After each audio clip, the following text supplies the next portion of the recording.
Words have power. They can set us free or condemn us to a life behind bars. But what happens when those words get lost in translation? When the thin line between guilt and innocence becomes blurred by language barriers and cultural misunderstandings. Welcome to Criminal Translations, Crimes Lost and Found in Translation, a new series within Localize This. I'm your host, Harry Windsor, and over the next few episodes, we'll dive deep into cases where a single mistranslated word, a cultural misconception, or a linguistic error changed the course of justice forever. In today's criminal justice system, where split-second decisions can determine someone's fate, the role of accurate translation isn't just important, it's crucial. These aren't just stories about crimes. They're cautionary tales about what happens when justice gets lost between languages. Today we begin with a chilling case that haunted the courts for over a decade, the Misheard Confession. A story where a simple linguistic nuance meant the difference between freedom and imprisonment. On a cold November morning in 2003, in the quiet suburbs of Rochester, New York, Maria Santiago was found dead in her corner grocery store. The 64-year-old grandmother had been brutally attacked during what appeared to be a robbery gone wrong. The tight-knit Hispanic community was shaken to its core. Maria wasn't just a shop owner, she was a neighborhood matriarch who helped recent immigrants find their footing in their new American home. The police initially had little to go on. Security cameras had malfunctioned that night, and few witnesses came forward. But 3 days after the murder, they received an anonymous tip about Miguel Ramirez, a 23-year-old recent immigrant from El Salvador who occasionally helped stock shelves at Maria's store. When detectives brought Miguel in for questioning, they found a young man who spoke virtually no English, working 3 jobs to support his family back home. The department's usual translator was unavailable that day, so they called in a local Spanish teacher to help with the interrogation. What followed was a 12-hour session that would dramatically alter the course of multiple lives. The case against Miguel seemed straightforward at first glance. He had no alibi for the night of the murder. Trace amounts of blood were found on his work boots, though later testing would prove inconclusive. But the cornerstone of the prosecution's case was Miguel's own words, or at least what the police believed those words to be. Small details that would later prove crucial were overlooked in the rush to close the case. The subtle differences between Salvadoran Spanish and the Mexican Spanish the translator was familiar with. The cultural context behind Miguel's deferential behavior during questioning. The way fear and exhaustion can make even innocent statements sound like admissions of guilt when filtered through the lens of presumed culpability. The interrogation room was cold that night, but what truly sent chills down Miguel's spine were the words being exchanged. Words that meant one thing to him and something entirely different to everyone else. The critical moment came at hour 11, when Detective Hansen asked about Miguel's whereabouts on the night of the murder. Through the translator, Miguel explained that he had pasado por la tienda, passed by the store, on his way home from his late-night restaurant job. A simple statement, but the translator, more familiar with Mexican Spanish than Salvadoran dialects, interpreted this as Miguel saying he had gone into the store. In Salvadoran Spanish, pasar por commonly means to pass by without entering, while in other dialects it can imply entering or stopping at a location. The misunderstanding snowballed from there.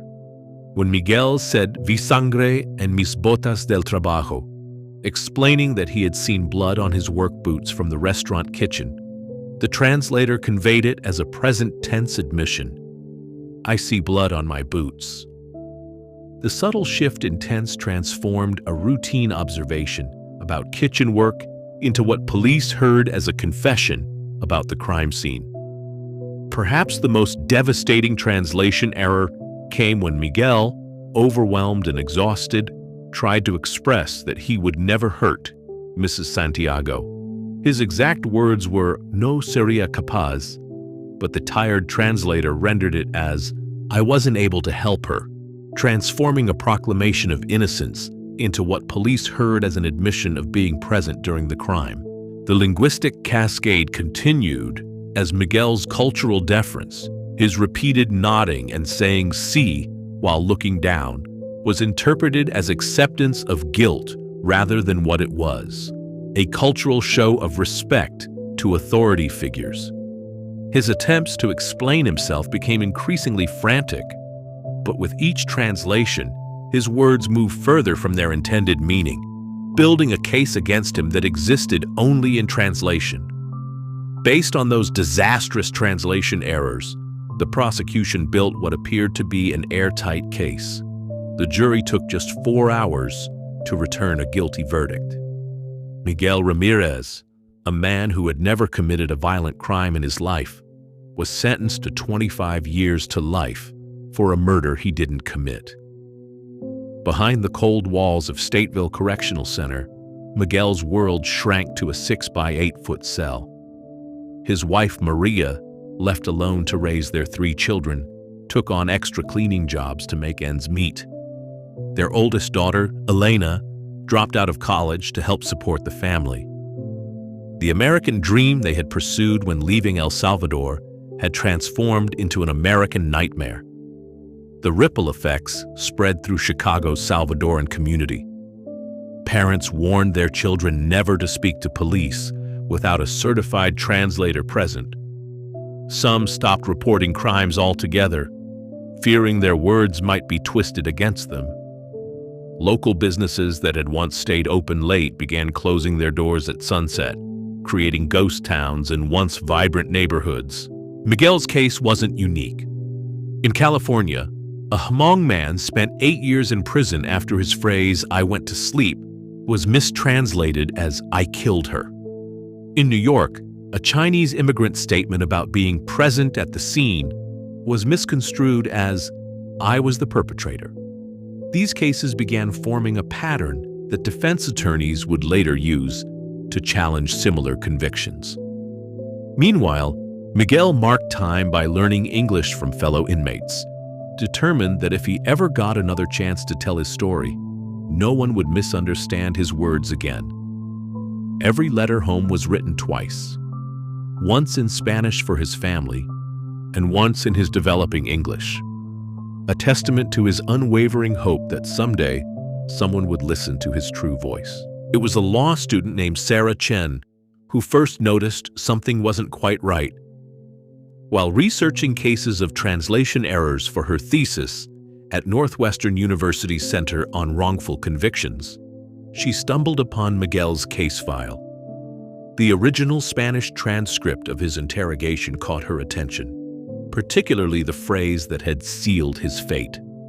Chen, who grew up in a bilingual household and had worked as a court interpreter, recognized immediately that the colloquial expression Miguel had used carried a completely different meaning in Salvadoran Spanish. What had been translated as an admission of guilt was actually an idiom expressing shock and disbelief at the accusation.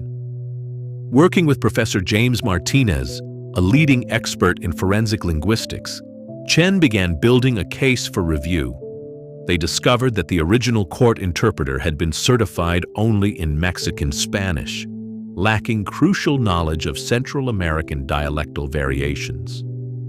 More disturbing still, they uncovered 3 other cases where the same interpreter's mistakes had led to questionable convictions. The legal team presented their findings to the Illinois Innocence Project. Dr. Elena Rodriguez, a forensic linguist who reviewed the case, testified that such misunderstandings were distressingly common in criminal proceedings. Language isn't just about words, she explained in her affidavit. It's about cultural context, regional variations, and the subtle shadings of meaning that can make the difference between innocence and guilt.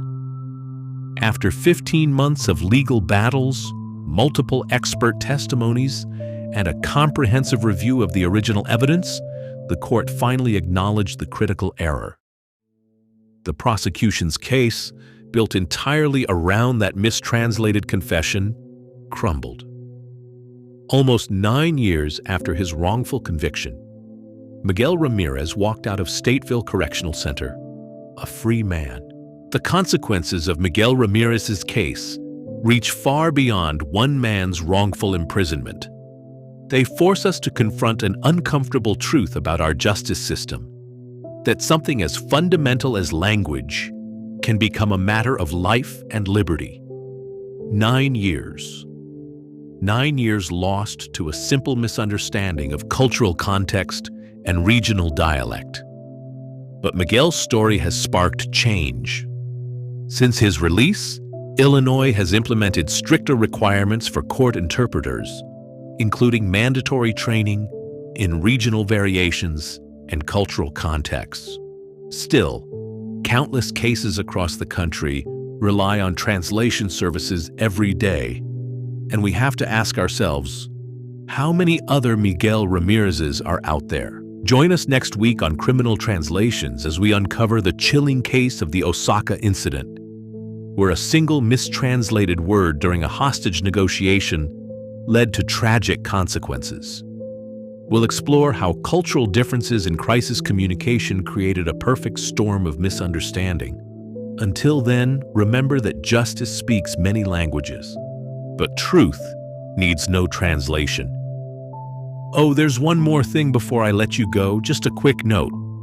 This series of podcast episodes is purely a work of fiction. Any characters, names, places, or events mentioned are entirely made up and are not based on real people, places, or experiences.